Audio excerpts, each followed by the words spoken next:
Yung mga nakakakilala sa akin, alam talaga nila na sobrang pangit ang buhok ng e-abab na to, B. Lalo na yung mga kababata ko, alam nila na pangit talaga ang buhok ng e-abab. Hindi ako makakalabas ng dugay kasi, B, sobrang kapal ng buhok ko as in buhaghag na kulot sa unahan. Ganon ang babae. Tapos kapag nagpapastraight ako, dati straight pa nun. Pag binanggawan, B, balik ka agad. Ganon din kapag nagpapareband ako, ilang araw lang. Ang pangit na kagad, B, tapos sunog-sunog. Ang ganda ng packaging. Dalawa na ngayon in-order ko para meron akong stock. Matagal naman kung maubos sa akin, guys. Kasi kapag dalawa, bukod sa may stock na ako, is mas nakakamura nga po ako. Kasi malaki yung discount kapag dalawa. Compare kung isa lang yung o-orderin ko. O, diba?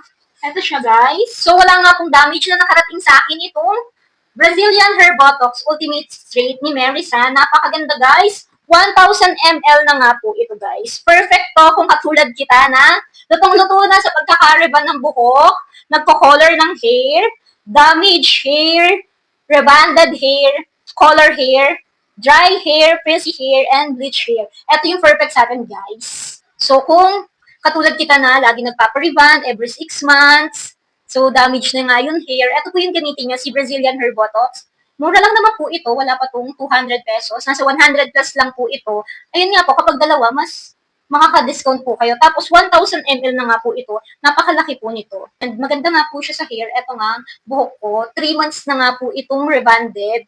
Guys, kung alam niyo lang kung gano'ng kapangit ang aking buhok, try nyo to kapag nagpapariband kayo. Tapos feeling nyo damage yung hair nyo. Ayan, medyo sunog yung buhok ko sa ilalim.